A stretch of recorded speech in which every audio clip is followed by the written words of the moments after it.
Assalamualaikum warahmatullahi wabarakatuh. Mitra Lovers, kita kembali dalam segmen Beranda Islami. Dan untuk sore hari ini seperti biasa ya, kita sudah kedatangan narasumber kita seperti biasa, Bapak Dr. Muskinul Fuad. Assalamualaikum Pak Ustadz. Waalaikumsalam warahmatullahi wabarakatuh. Sehat Pak Ustadz, kehujanan Alhamdulillah, meskipun sepanjang hari hujan. Iya ya Pak Ustadz, nih cuacanya lagi sulit sekali ditebak nih. Dan untuk sore hari ini Mitra Lovers, tema kita ini adalah kecemburuan sosial. Nah ini kalau misalnya kita ngomongin tema yang satu ini, dari judulnya aja kecemburuan sosial ya, sangat relate dengan kehidupan mungkin di sekitar kita gitu, sering bermunculan. Apalagi dengan adanya media sosial seperti sekarang ya Pak Ustadz. Ya. Nah ini mungkin bisa nih Pak Ustadz jelaskan dari sudut pandang agama kita, agama Islam, tentang kecemburuan sosial sebagai pengantarnya. Baik. Bismillahirrahmanirrahim, Mbak Muhammad sekalian. Memang tema ini dilatar belakangi oleh berbagai kejadian ya dalam mungkin pekan atau bulan ini yang rasa-rasanya kita yang sering aktif di medsos ini tidak bisa abai, tidak bisa mengacuhkan ya, atau tidak peduli terhadap apa yang sedang terjadi hari ini di negara kita. Betul. Ya, kenapa kita sebut kecemburuan sosial? Karena memang kalau kecemburuan itu hanya pribadi dengan pribadi mungkin nggak terlalu ngefek ya ke kehidupan yang lebih luas. Iya. Kata cemburu ini biasanya ya kalau nggak ada sosialnya itu konotasinya misalnya cemburu antara pasangan misalnya ya, begitu. Nah, ketika cemburu dalam arti seperti itu saya pikir wajar. Masa seorang suami tidak cemburu ketika istrinya misalnya digodain atau diapain lah kayak gitu dari orang lain. Atau misalnya seorang istri masa tidak cemburu ketika suaminya mungkin berkomunikasi secara intens, berlebihan, di luar batas terhadap perempuan lain. Itu wajar kalau kecemburuan yang dimaksud itu seperti itu. Atau kecemburuan individual. Atau kalau kita maknai kecemburuan misalnya antar tetangga yang lebih bernuansa iri, tentu saja itu negatif ya. Tapi yang dimaksud itu bukan itu. Kecemburuan yang dimaksud itu lebih kepada bagaimana rasa, apa bahasa kita ya, merasa ada sesuatu yang tidak benar dan itu kemudian membuat rakyat itu kayak merasa dia ditinggalkan, dia merasa tidak DM apa bahasa kita itu? Dikesampingkan ya. Merasa dikesampingkan, merasa tidak dipahami. Nah, itu yang menurut saya menjadi persoalan. Rakyat merasa tidak didengar kayak gitu ya. Yang dalam konteks sekarang misalnya beberapa kejadian kemarin ketika ada anggota DPR ya yang joget-joget itu kan menyulut kemarahan ya. Betul sekali. Menyulut kemarahan dan itu sudah terjadi loh kemarin itu sudah demo macam-macam. Kemudian ada pejabat yang nantang kira-kira begitu ya. Rakyat untuk demo gitu ya. Artinya gini, satu sisi misalnya ya tentu ini pro dan kontra ya, tapi kita harus tahu, harus menyadari ini yang sedang terjadi. Ketika pajaknya dinaikkan, tapi kemudian pejabatnya joget-joget, tunjangannya naik, itu saya pikir ada sesuatu yang salah itu.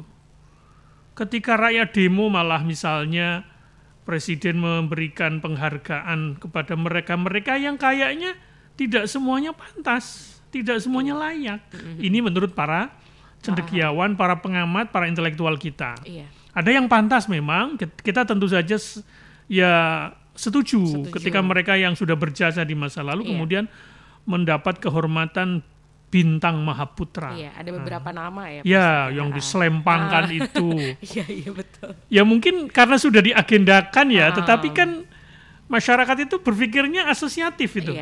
Ini ada demo, ini kok kayaknya tetap jalan gitu. Dan sementara mereka-mereka tokoh yang kontroversial yang masih diperdebatkan itu layak atau tidak?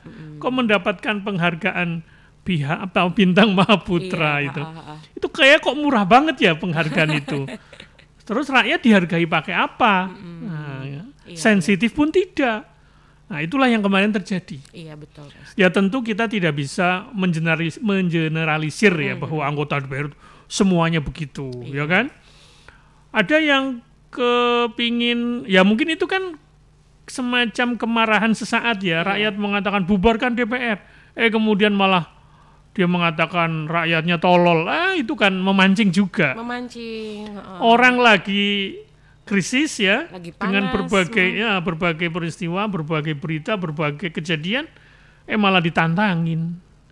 Nah, ya kita semoga oknum anggota DPR itu kemudian dia semacam sadar diri sehingga kemudian tidak berlanjut ya ke kecongkakannya.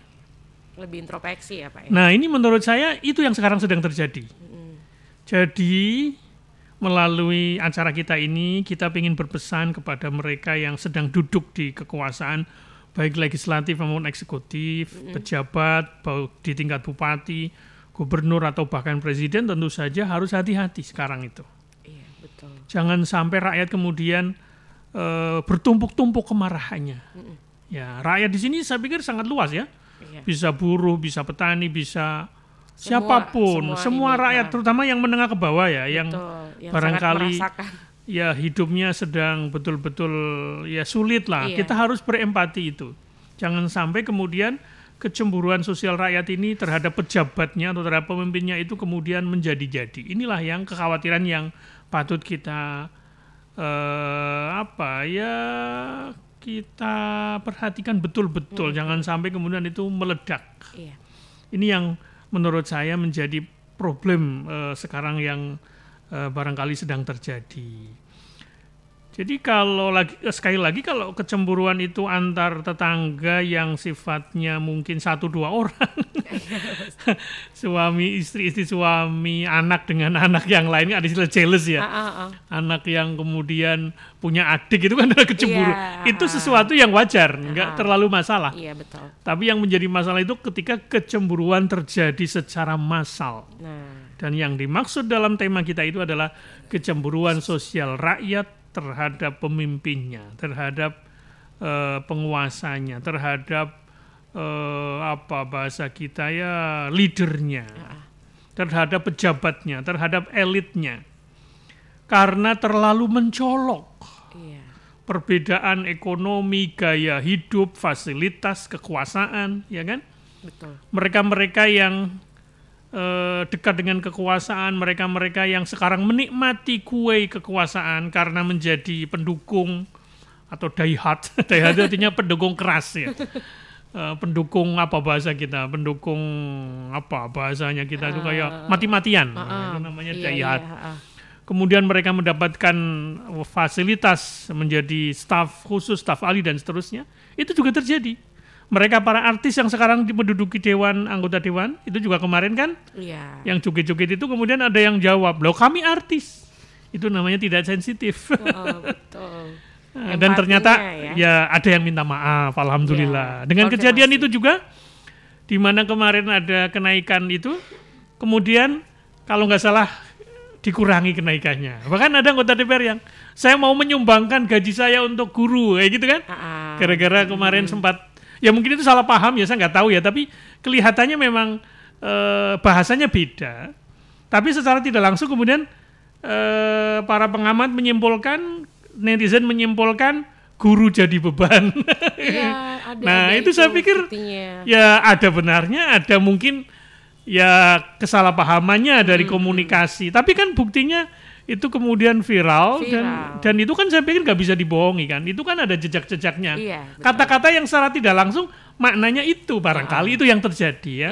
Pak Ustadz. Itu contoh barangkali betapa kemudian mereka para menteri, para anggota DPR atau yang lainnya tentu saja ini sekarang harus hati-hati betul di zaman yang digital ini ya. Kemudian bahkan bukan hanya para pejabat Pak, mereka-mereka yang hidupnya mungkin kita sebut the have, tapi itu artinya orang yang punya. Kalau masyarakat kita yang tidak punya disebut the ngep-ngep atau the have not. Ini tentu saja sangat sensitif ya, kalau ada kemudian perbedaan yang sangat mencolok. Ketika rakyat disuruh menanggung beban, dari segi kenaikan macam-macam itu, kemudian ternyata elit kita yang di atas itu kemudian tidak sensitif, kemudian malah mereka kesannya bermewah-mewah, kemudian kayak tidak tidak aware terhadap penderitaan masyarakat ya. Ini kalau tidak dikelola dengan baik ya, itu bisa menjadi ketidakpercayaan, bisa menjadi kebencian dan bahkan menjadi konflik. Iya. Itu sudah terjadi. Betul, Pastor. Ya kita berdoa semoga tidak sampai ke sana. Tapi doa ini tidak cukup. Betul. Kita harus mengingatkan para pemimpin kita untuk segera sadar, segera paham apa yang sedang terjadi. Jangan sampai terlambat. Kalau sudah terlambat, sudah kita nggak bisa bicara banyak. Itu. Bahkan mungkin kita boleh mengatakan ya biarlah apa yang terjadi. Tapi kita nggak boleh pesimis ya. Kita tetap optimis. Kita ingatkan saudara-saudara kita, teman kita yang sedang ada di sana itu ya, di gedung DPR kata Iwan Fals ya. Itu betul-betul harus menjaga lisannya, menjaga tindakannya, empatinya ya, juga. Empatinya itu loh yang sekarang sedang dipersoalkan oleh rakyat, oleh kita Pastor. semua. Maka ini yang barangkali perlu dimitigasi. Sudah ada menurut saya kecemburuan sosial. Ketika mereka para mahasiswa yang SPP-nya barangkali oleh pemerintah ya mungkin memang ya memang biaya pendidikan memang cukup tinggi ya di negara kita ini ya, menurut saya ya harus juga hati-hati. Ya barangkali sih tidak semua ya, tapi kan kita bisa merasakan betul kok ada yang sedang nggak baik-baik saja bahasa orang pengamatnya. Sedang terjadi apa sebenarnya di negara kita ini yang menurut saya harus diwaspadai. Tentu kita tidak bermaksud berpikir negatif ya, tetapi kan tanda-tandanya sudah kelihatan ya kan. Ketika mereka, meskipun kita tahu mungkin atau kita membaca ini ditunggangi, nah, ya kita nggak tahu lah. Pokoknya yang penting ketika mereka bersepakat turun ke jalan itu kan mesti ada sesuatu. Iya. Apalagi sekarang ditopang dengan media sosial.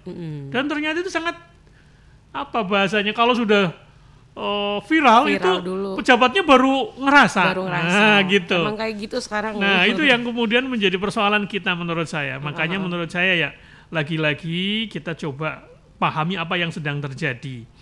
Karena memang kalau dalam agama kita pejabat itu adalah amanah. Jabatan itu amanah. Jadi dalam sebuah hadis dikatakan pemimpin sebuah kaum itu adalah pelayannya. Nah ini kan kayaknya tidak semua pemimpin kita paham. Jadi ketika kita memimpin itu adalah pelayan. Iya. Nah pelayan kok malah bermewah-mewah misalnya. Pelayan kok tidak sensitif terhadap kehidupan masyarakat bawah. Ya tentu saja ini adalah persoalan yang krusial yang harus kita segera sadari sehingga kemudian kecemburuan sosial yang sedang terjadi ini tidak tidak berkepanjangan sehingga kemudian menimbulkan berbagai persoalan yang barangkali akan lebih sulit diatasi. Jadi di hadis Nabi yang lain juga kita sudah sering membaca kullukum ra'in. Jadi setiap kalian itu adalah pemimpin. Wa kullukum mas'ulun an ra'iyatihi. Atau wa kullu ra'in mas'ulun an ra'iyatihi. Jadi setiap kalian adalah pemimpin dan setiap pemimpin itu akan dimintai pertanggungjawaban atas apa yang dipimpinnya.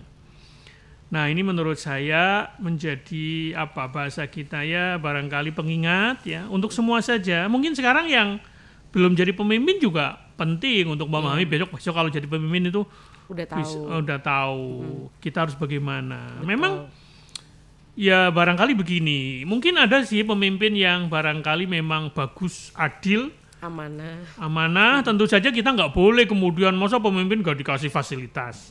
Iya. Nggak dikasih gaji itu juga salah. Iya. Boleh mereka menikmati gaji, tapi nggak usah ditampak-tampakkan. Nggak usah flexing ya Pak. Nggak usah flexing. Ini yang menjadi persoalan ya. Jadi sekali lagi, kalau jadi pejabat itu nggak boleh berlebihan di atas penderitaan rakyat, karena itu akan melahirkan kecemburuan sosial. Nah ini yang kita ingatkan melalui tema ini. Jadi memang apa yang sedang kita bicarakan ini kayaknya sudah ada tanda-tandanya menuju ke sana. Maka mereka para pemimpin yang sedang diberi amanah itu betul-betul harus sadar. Sekarang tidak bisa seperti dulu lagi. Iya. Semuanya sekarang terbuka. Betul. Semuanya serba dititeni. Bahkan saya pernah dapat postingan itu, dia merangkum kata-kata pejabat yang bermasalah. Iya. Tentang pajak, tentang guru tadi, tentang apa lagi? Rakyat jangan manja. Ada lagi itu kan kayak gitu tuh. Banyak Pak. Beberapa menteri, wakil menteri termasuk ya. Rakyat jangan manja terus, harus kreatif. Jangan sedikit-sedikit minta pekerjaan. Nah, kayak gitu tuh kan tidak sensitif. Nah, karena tidak menjaga perasaan rakyat kita. Itulah yang menurut saya menjadi pengantar dari saya untuk supaya kecemburuan sosial yang barangkali tanda-tandanya sudah mulai ada di kalangan rakyat ya. Yang dimaksud oleh kecemburuan terhadap pemimpinnya, terhadap elitnya, terhadap pejabatnya, harus segera dihentikan, harus segera dipahami, dan pemerintah kita doakan bisa mengambil kebijakan-kebijakan yang ya membuktikan bahwa itu mereka memang tidak sedang memperkaya diri, tidak sedang memperkaya temannya, tidak sedang memperkaya golongannya, partainya, dan seterusnya. Itu kan agak sulit ya. Masyarakat itu sangat titen sekarang dengan adanya media sosial itu. Semuanya dikompilasikan dan akhirnya kemudian bisa disebarkan. Oh, ini ada orang ngomong kayak gini. Nah, langsung tuh memicu entah itu demonstrasi, entah itu apa bahasa kita, pernyataan sikap, ya kan? Ya, sedikit-sedikit wah, marah rakyat kita ini. Nah, ini yang patut kita waspadai. Demikian sebagai pengantar Mbak Momo, nanti kita lanjutkan. Baik, nah itu Mental Lovers ya, sedikit pengantar mengenai tema kita di sore hari ini tentang kecemburuan sosial. Untuk Mental Lovers yang ingin bergabung, bertanya tentang tema kita di sore hari ini, boleh saya tunggu atensinya melalui WhatsApp di 0813 2615 1049 atau di line telepon 621 621. Tetap bersama Radio Mitra FM Purwokerto dalam segmen Beranda Islami. Kita masih di 104.9 Mitra FM All Day All Hits, dan pastinya masih dalam segmen Beranda Islami untuk sore hari ini dengan tema kecemburuan sosial. Tadi sudah dijelaskan oleh Pak Ustadz mengenai kecemburuan sosial ya, yang akhirnya sudah kelihatan nih untuk seperti bentuk demo karena flexing dari para pejabat di luar sana. Nah, ini akan kita lanjutkan lagi perbincangan kita di sore hari ini. Silakan Pak Ustadz. Ya, memang tema ini kadang-kadang dikacaukan dengan rasa cemburu secara umum ya. Tetapi yang dimaksud itu adalah ketika rakyat cemburu karena ketidakadilan. Nah, ini juga menjadi persoalan. Misalnya pejabatnya korup. Siapa yang bisa membantah berita-berita korupsi akhir-akhir ini? Itu akan memancing kemarahan. Ya kan? Misalnya ada tuh salah satu, kalau nggak salah Taspen apa ya kemarin tuh, direkturnya kan? Betul Pak. Oh, dia kalau nggak salah 1 triliun yo. 1 triliun, betul. Luar biasa dengan bahkan ada apa kalau bahasa kita itu selingkuhannya. Waduh, ada pacarnya. Itu kan gila menurut saya itu. Lah kita yang PNS itu loh, ini dananya kok malah dikorup. Ini kan Masya Allah ya, itu contoh ya. Saya nggak tahu tuh perkembangannya sampai seperti apa.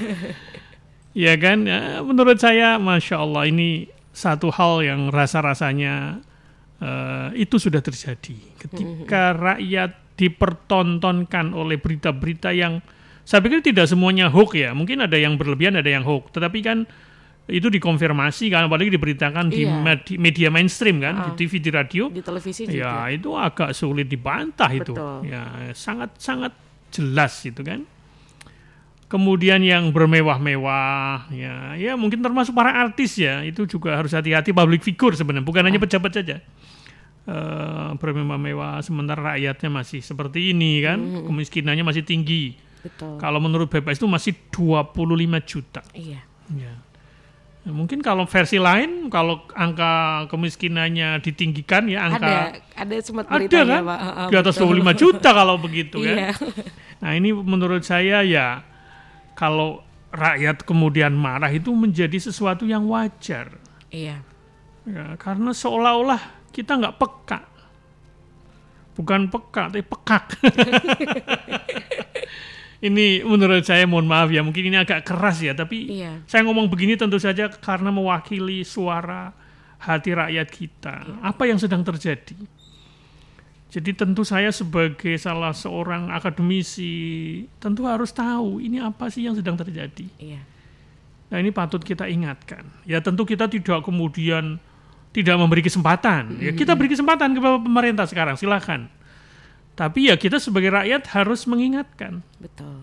Kita harus tanggap apa yang sedang terjadi.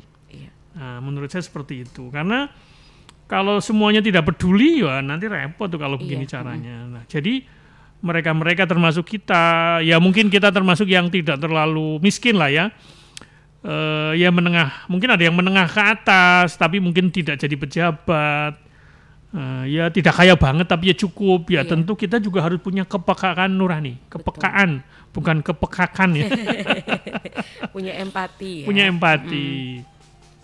Tapi kalau kemudian cemburunya cemburu yang iri tadi, iri murni, dalam pengertian misalnya kita punya pejabat yang adil, yang bagus mimpinya, kok rakyatnya iri, ya itu nggak boleh. Ya kita harus menghargai pemimpin yang adil, yang jujur. Ya mereka berhak dapat gaji otomatis. Tapi jangan menampakkan tadi, flexing tadi. Betul. Membuat komentar, kata-kata yang menyinggung rakyat. Ini perlu kita ingatkan kita.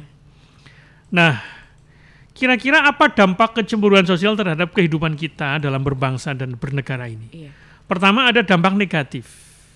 Dampak negatifnya apa? Ketika rakyat cemburu, ia memicu ketidakpercayaan, keresahan, fitnah, perpecahan, bahkan mohon maaf, mereka bisa melakukan penggulingan. Ini yang harus diwaspadai. Sebuah rezim, sebuah pemimpin itu bisa guling gara-gara rakyatnya bergerak. Itu gara-gara kecemburuan sosial. Itu yang pernah terjadi kan?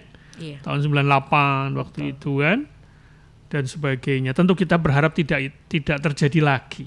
Tapi kemarin kan sempat tuh kekhawatiran jangan sampai peristiwa 98 itu terulang kembali. Betul. Ya, siapa yang bisa menjamin? Nah, tentu kita punya tanggung jawab kolektif supaya itu tidak terjadi. Tapi kalau pemimpin kita sulit diingatkan, tidak mau berempati, tidak mau sadar diri, apalagi sekarang eranya media sosial, ya tanggung sendiri nanti akibatnya. Ya. Tapi juga ada dampak positif. Jadi kalau ada rakyat cemburu itu ada dampak positifnya. Apa dampaknya? Itu bisa menjadi kontrol. Jadi ketika rakyat kita bergerak, rakyat kita menyuarakan sesuatu, tentu ini adalah bentuk kontrol sosial terhadap mereka yang zolim, mereka-mereka yang menyimpang, mereka-mereka yang apa istilahnya menari-nari di atas penderitaan rakyat itu. Kemarin masih ingat tuh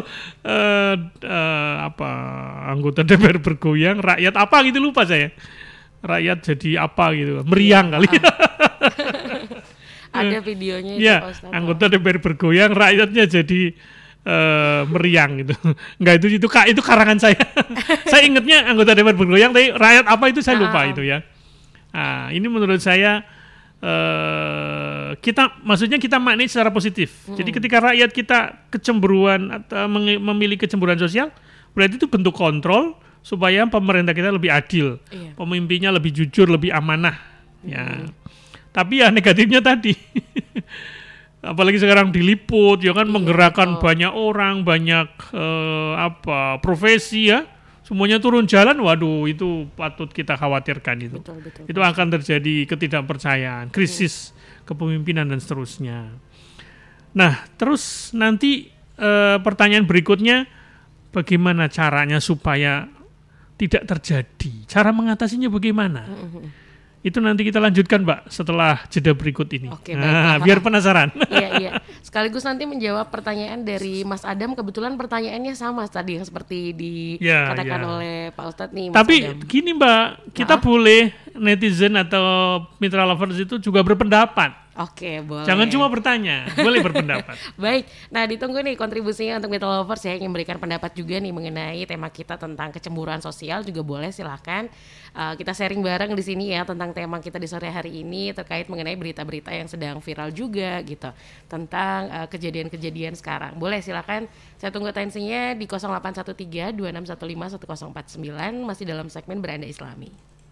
Kita kembali dalam segmen Beranda Islami Mitra Lovers. Tadi Pak Ustadz ini sudah ada yang bergabung bertanya tadi ya, dan sempat ingin dijelaskan oleh Pak Ustadz juga. Tadi ada Mas Adam di Berkoh.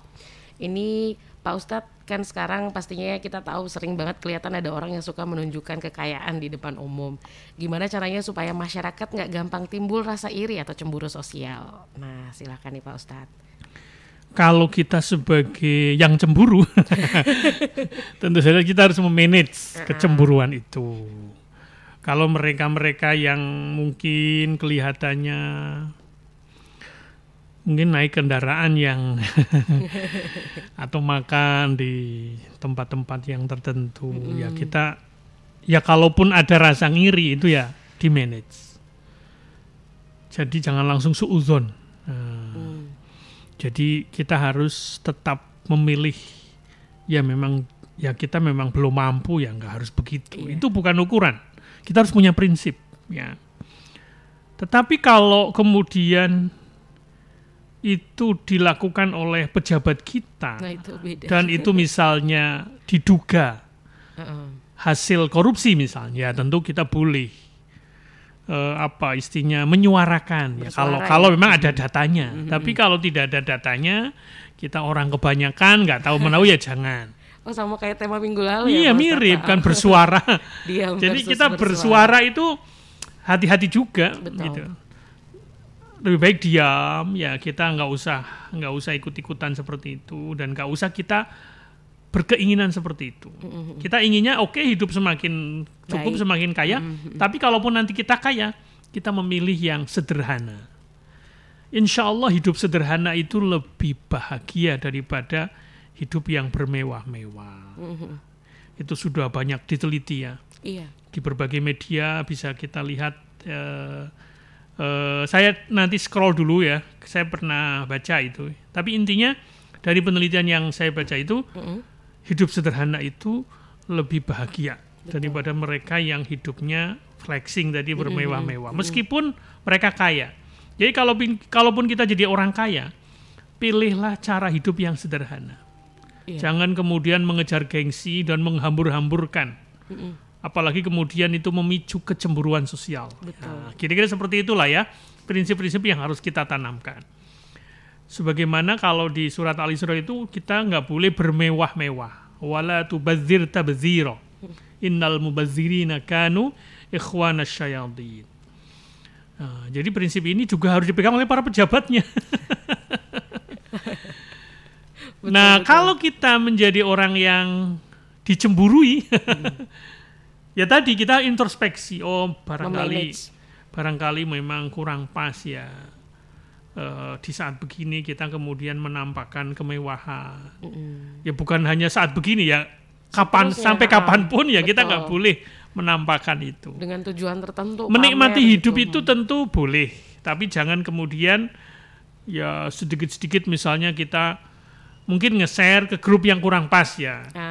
Grup yang terlalu banyak yang di situ ada mereka-mereka yang kurang seberuntung kita. Tapi kalau sekedar teman akrab, sekedar memberitahu, ya itu nggak masalah. Pastikan orang-orang yang ada di grup medsos kita itu tidak cemburu dengan postingan kita. Tapi kalau di grup-grup yang dalam pengertian kelihatannya mereka kurang mampu, ya hati-hati. Iya.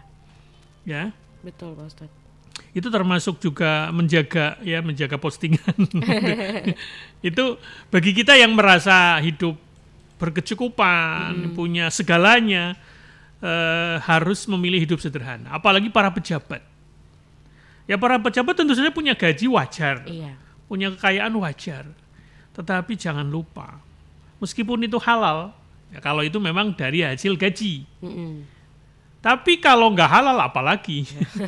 Yang saya sudah berkali-kali, yang halal saja kita nggak boleh bermewah-mewah. meskipun itu harta kita. Baik. Apalagi kalau harta kita itu hasil korupsi.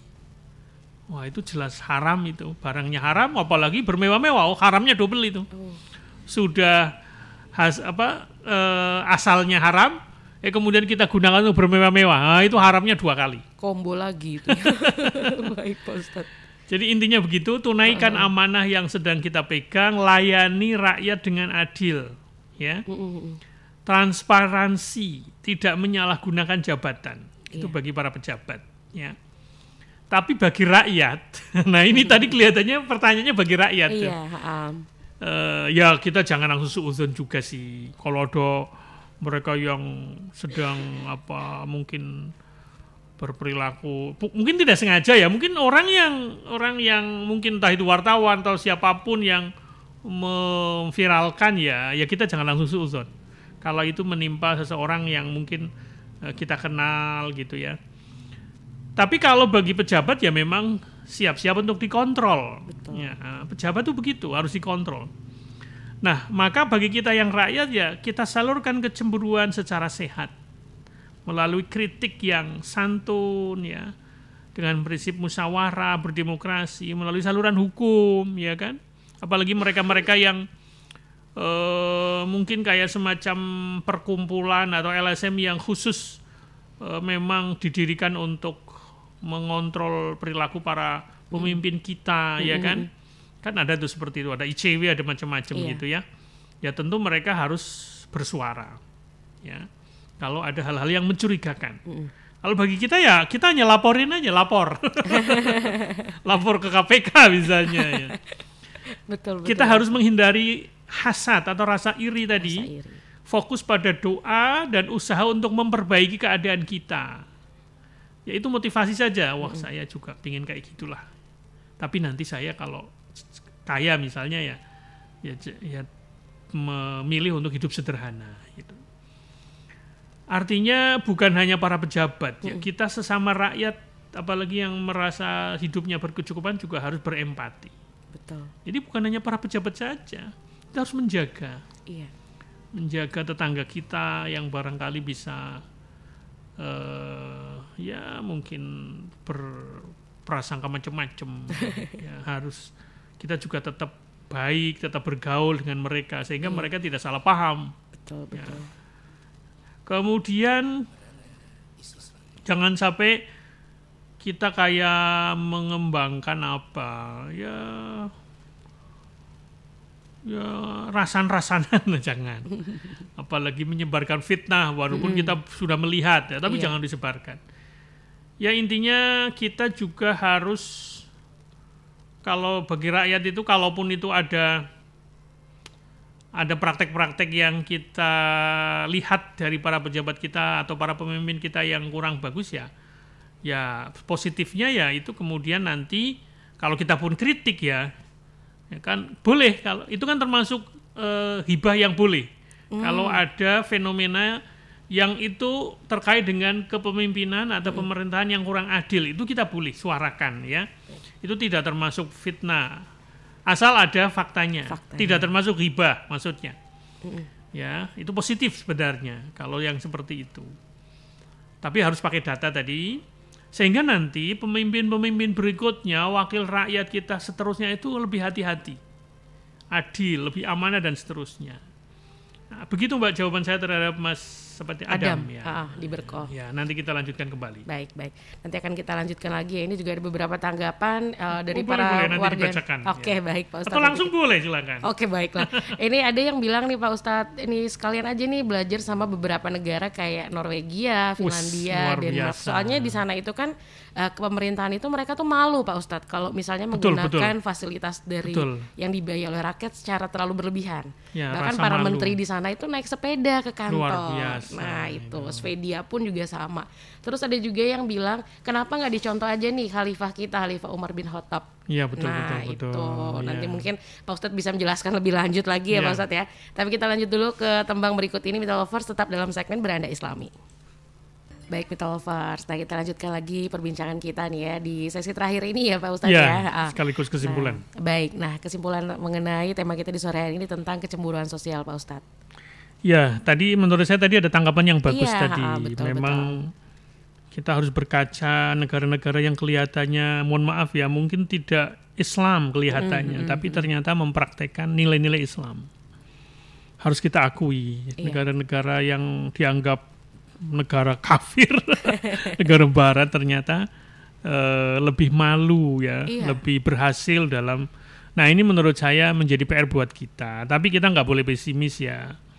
Kita sebagai Muslim tentu saja punya teladan juga di zaman Khalifah tadi yang disampaikan Umar bin Khattab, yang sampai membawakan beras untuk janda yang kelaparan itu sendiri kan. Dia panggul itu bahasa kita sekarang beras. Zaman dulu mungkin gandum ya. Ketika bawahannya biar saya saja yang manggul, dia nggak mau, biar aku yang menanggung ini ya. Jadi itu contoh ya. Di mana waktu itu ada seorang ibu-ibu punya anak nangis ya. Waktu itu Umar bin Khattab itu lagi lewat ya, meronda lah bahasa kita sekarang. Ternyata ada ibu-ibu sedang kelihatannya masak, tapi masak batu. Baik. Karena anaknya biar tidur. Tidur kan jadi nggak lapar tuh. Ceritanya begitu. Nah ini menurut saya contoh ya, tentu kita tidak bisa persis seperti itu ya. Ya paling tidak ya memang kita patut waspada ketika rakyat cemburu terhadap pejabat ini, biasanya ada indikasi ketidakadilan. Jangan kemudian kita selalu kalau ada rakyat yang bersuara demonstrasi itu, wah itu pasti ada yang menggerakkan. Mungkin ada, tetapi menurut saya ada sisi objektifnya. Tentu ada isu yang semua kayaknya kok merasakan hal yang sama. Nah, ketika sudah merasakan hal yang sama, mereka akan turun ke jalan. Itulah yang patut diwaspadai. Nah, memang dalam agama kita pemimpin itu harus dituntut hidupnya sederhana, berlaku adil, ya kan? Apalagi hukum, ya mereka-mereka yang terlibat di dunia hukum, aparat hukum itu juga harus adil. Nah, artinya semualah, baik di level legislatif, eksekutif maupun yudikatif. Kalau pejabat kita adil, amanah, tentu saja rasa cemburu ini barangkali ya mungkin ada lah rakyat yang seperti itu. Tetapi insya Allah tidak akan berkembang kepada hal-hal yang lebih serius tadi ya. Ya kalaupun rakyat kemudian asal kita pejabatnya adil, amanah, kalau rakyat ada kecemburuan, ada suara-suara yang mulai itu ya kita jadikan ya itu sebagai doa dan motivasi. Semoga kita sebagai rakyat jangan berturutkan hasad atau sikap iri ya. Kita tetap harus objektif. Mana pejabat yang adil ya kita harus apresiasi, ya kan? Artinya keadilan itu yang harus kita pegang, harus kita tegakkan sebagai sila kelima dari Pancasila ini yang sekarang sedang diuji. Betul. Keadilan sosial bagi seluruh rakyat Indonesia, bukan hanya bagi golongan tertentu, ya kan? Kemudian juga kesederhanaan itu ternyata juga harus kita tekankan, terutama mereka-mereka yang sedang berkuasa, amanah, ya kan? Itu cara yang pas untuk meredam kecemburuan sosial, ya kan? Nah, kita memang ini menjadi persoalan bangsa kita sekarang. Tapi kita berdoa, jangan sampai pesimis, semoga bangsa kita ini bisa melewati itu semua. Kita harus objektif juga, kalau ada pemimpin yang sudah bagus, yang adil ya kita harus apresiasi. Kalau kemudian kebanyakan begini, beritanya begini terus-menerus ya kita patut curiga juga, ini ada apa sebenarnya. Nah, kita berdoa semoga ini bisa kita lewati bareng-bareng. Amin. Demikian, semoga bermanfaat Mbak Momo, mitra sekalian. Wassalamualaikum warahmatullahi wabarakatuh. Waalaikumsalam warahmatullahi wabarakatuh. Pastinya yang terbaik untuk negara kita Indonesia ya. Dan pastinya Mitra Lovers, untuk Beranda Islami itu ada di setiap hari Kamis dari jam 4:30 sampai 5:30 sore, pastinya dengan tema yang berbeda. Nah, untuk sekian Beranda Islami kami pamit dulu dari indera dengar kalian semuanya. Tetap bersama Radio Mitra FM, all day all hits.